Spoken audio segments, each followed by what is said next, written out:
Decoding the digital DNA of AI writing.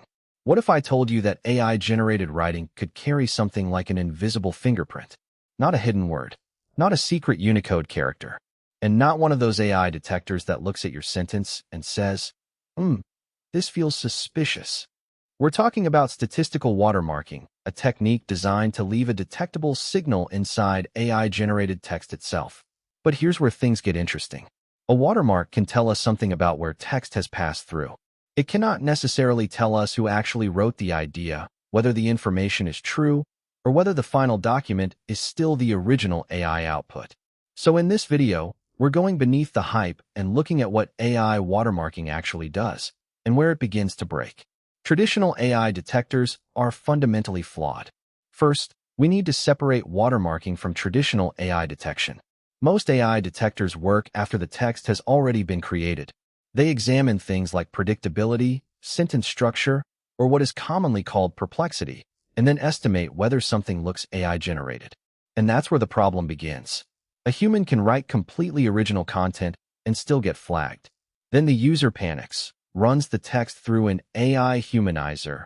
The detector company updates its model, and the cycle starts all over again. You basically get an arms race. Detector versus humanizer, humanizer versus detector. The fundamental problem is that the system is trying to guess authorship from writing style. Modern watermarking tries something completely different. From guesswork to cryptography. This is the key paradigm shift. Traditional detection asks, does this text look like AI? Statistical watermarking asks, did our AI system touch this text? That's a much narrower question. Think of a traditional detector as a somewhat unreliable polygraph. A watermark is closer to an invisible fingerprint intentionally placed during generation. Instead of studying the output afterward and guessing where it came from, the watermarking system influences the generation process itself. And as this slide highlights, that becomes particularly relevant as regulators push toward machine-readable ways of identifying AI-generated or AI-modified content. The probability nudge. So how do you watermark normal-looking text without putting a giant label inside it? Through probability. Imagine Claude is generating this sentence.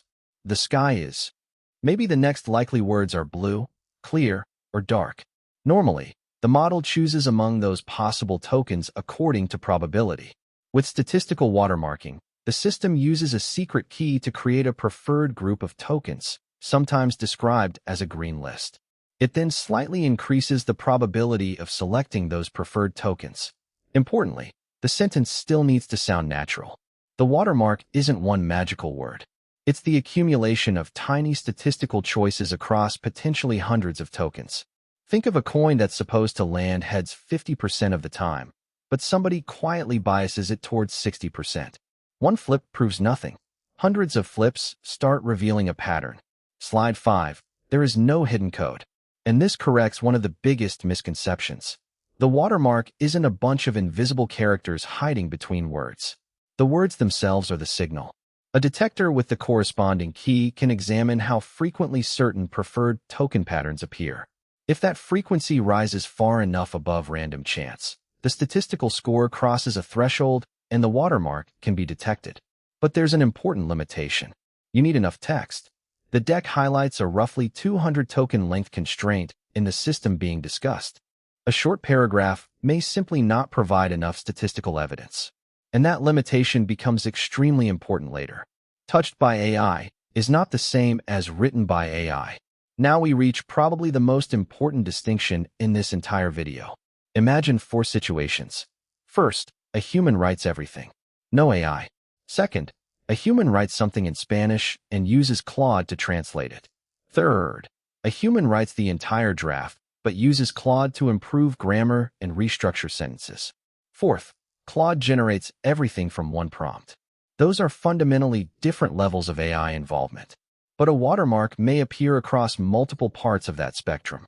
So detecting a watermark does not automatically mean Claude authored the underlying idea. It may only mean Claude participated somewhere in the text processing chain. That's a massive difference. Detected versus not detected. This creates an interesting asymmetry. If the watermark is detected, the strongest conclusion is the text appears to have passed through a watermarked model long enough to leave a detectable signal. It does not prove the AI authored the substance. It does not prove the information is correct. And it doesn't prove you're looking at the original, unedited output. On the other side, if nothing is detected, that also tells us very little. Maybe the passage was too short.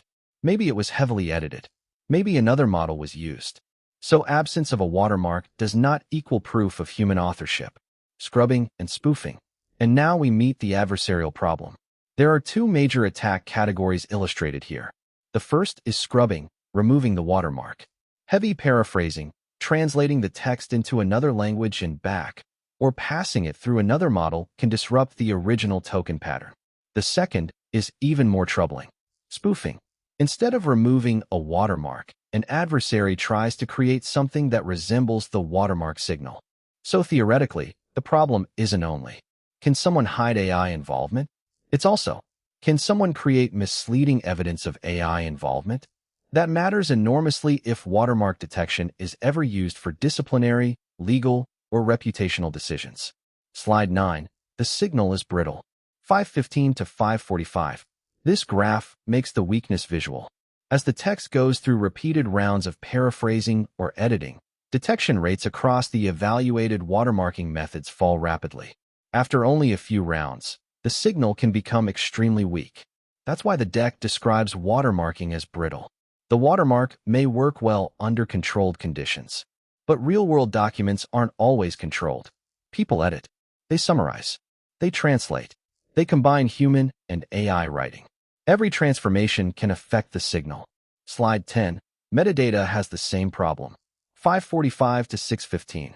And text isn't the only place where provenance becomes fragile. For files like images, another approach is signed provenance metadata, such as C2PA, that can attach information about where content came from. But metadata has its own failure mode. Convert the file, resave it, take a screenshot, and depending on the workflow, that metadata can disappear. So sometimes the watermark is deliberately attacked. Other times provenance simply gets lost during normal digital processing. Slide 11. Regulation versus reality. 615 to 650. And this creates a governance challenge. The deck contrasts regulatory expectations around watermarking and content verification with the technical reality. Current systems may differ in implementation. They can behave differently under adversarial conditions. And many remain proprietary systems that outsiders cannot fully audit. So simply saying, we watermark AI content doesn't automatically create trustworthy AI governance. The stronger requirement is standards, interoperability, clear interpretation, and appropriate evidence thresholds. Because watermarking without those surrounding systems can easily become symbolic compliance instead of meaningful accountability. Provenance, not proof of origin. Here's the simplest mental model to remember. Think about a passport. A stamp proves that the passport passed through a particular border. It doesn't tell you where that person was born. AI watermarking works similarly. Imagine the idea originated completely with a human. Claude translated or edited the text. The final output contains a watermark. The watermark tells us, Claude participated here. It does not give us a birth certificate for the idea.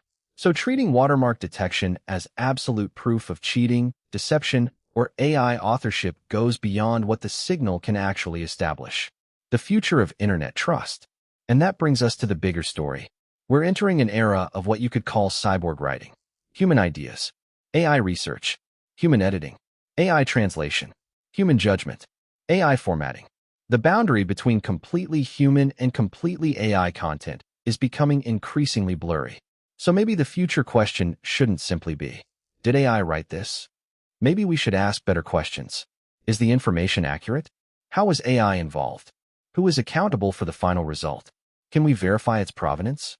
Because watermarking can become a valuable signal. Cryptography can become a powerful tool, but neither of them is a truth serum. And understanding that difference may become one of the most important lessons in the future of internet trust. If this changed the way you think about AI detection, subscribe, because in the next videos, we're going deeper into how Claude, AI agents, and new AI infrastructure are actually changing the way we work.